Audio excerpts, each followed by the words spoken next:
5:30 in the morning. We anchored out in the Tensaw River. We're about 40 miles north of Mobile, Alabama, and we're gonna get moving because we've got some other folks here that have anchored out, and we want to be in front of them. We don't want to have to worry about passing them, and we figure they're not going to be leaving until daylight. We're starting to get a little bit of daylight. Sunrise isn't for another 45 minutes or something like that. We're gonna get moving.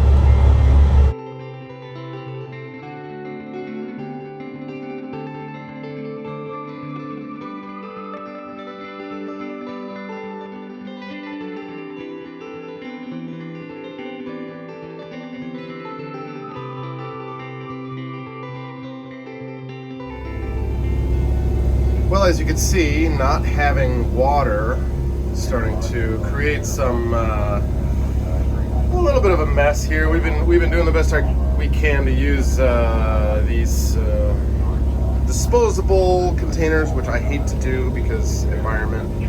But you know, we're burning 800 gallons a day or some crazy number like that. So, but at least I can still make tea.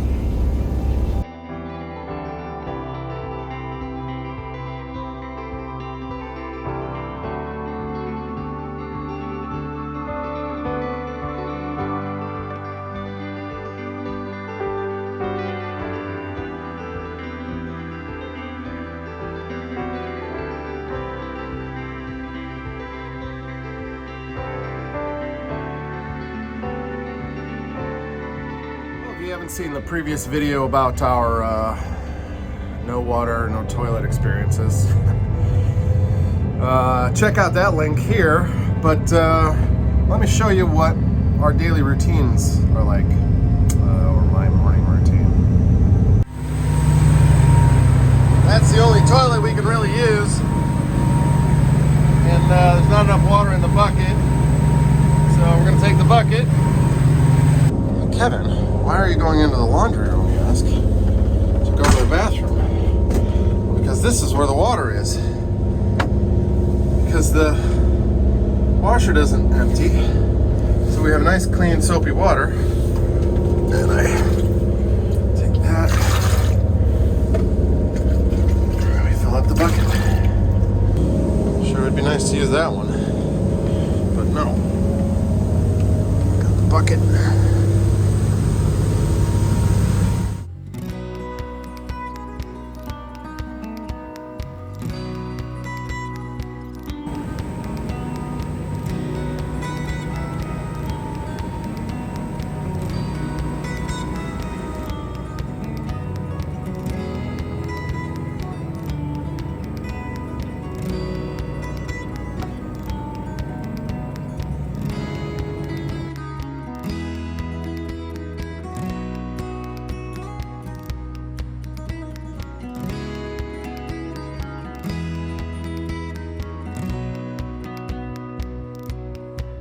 And that's the morning routine.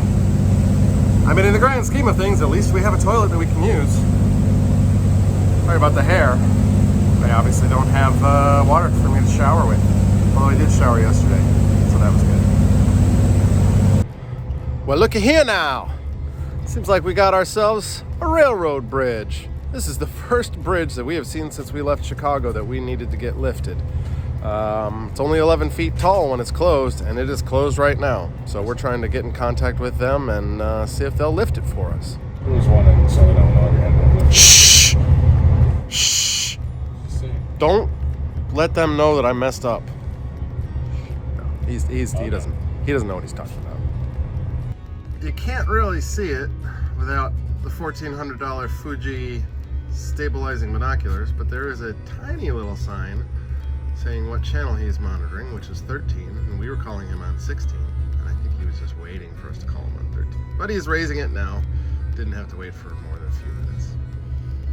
So just so you guys are aware, this may be the last video that you see of Tom alive, because he's beginning to get on my nerves.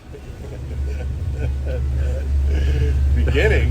I've been trying for 3 weeks. 3 weeks on a boat together with no water and no toilets.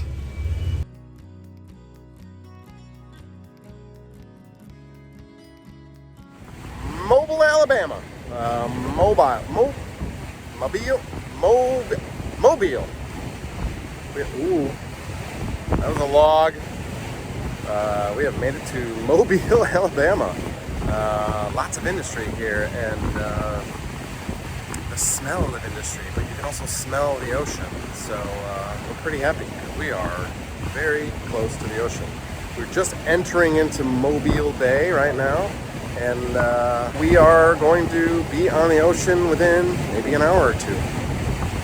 Pretty exciting. I mean, the Gulf of Mexico, which is technically a gulf and not an ocean, but it's salt water, so I consider it the ocean.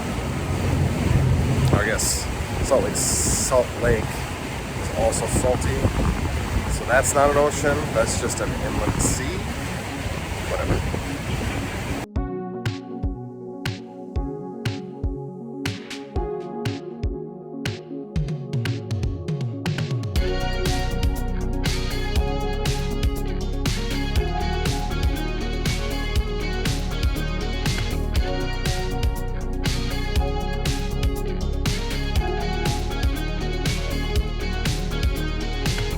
Behind us is Mobile, and we are now in a very large bay, Mobile Bay, on our way to the Gulf of Mexico. We're going to have a fuel stop along the way.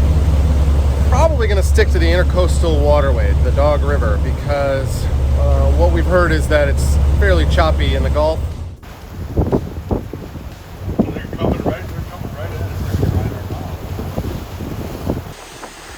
So Navionics is leading us on an adventure to our next fuel stop, a little cutoff to the intercoastal here.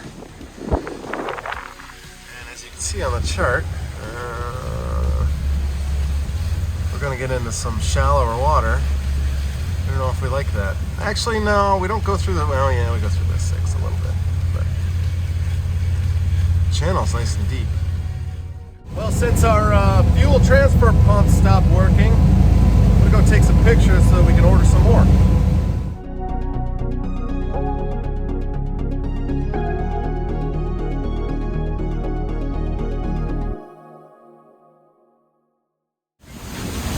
Well, we decided now that we're out on open water to play around with the autopilot. It's kind of working. But it's just like mine on Signet. It doesn't seem to want to hold for very long. However, the remote control works, and Tom has figured out that all he needs to do is steer with his thumb. Well, we have made it past Mobile, Alabama, and we are now on the Intracoastal Waterway just off of the Gulf of Mexico. We've currently stopped here at Lulu's and getting some fuel because we're pretty low. So we're going to fill up fuel here and then move on to Pensacola. We're now in warmer weather. I've taken my jacket off, and that makes me very happy. Tom's even wearing shorts. This is boring. Actually, it takes a long time to fuel this thing. 3 tanks, even with a high-speed pump, it takes forever. Well, not forever, but it takes a while.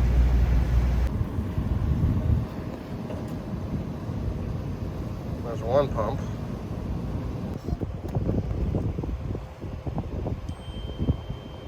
There's the other pump.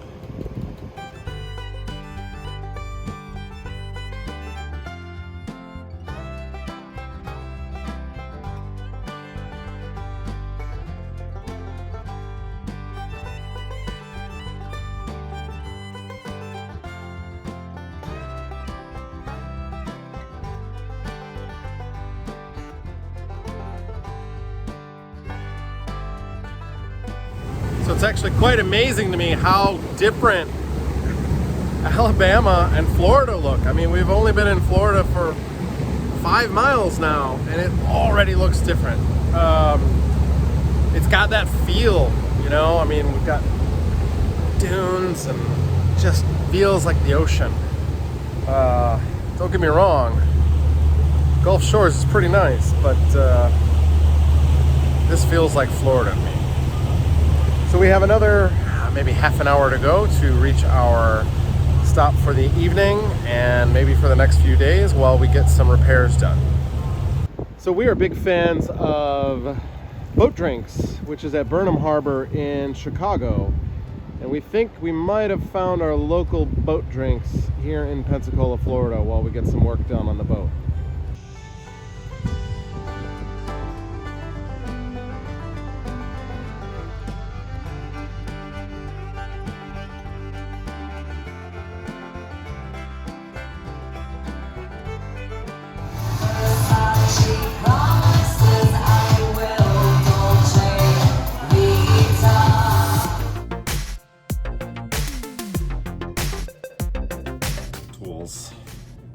Because pull the carpet out of here, which we think is going to shut up, which we think is going to help.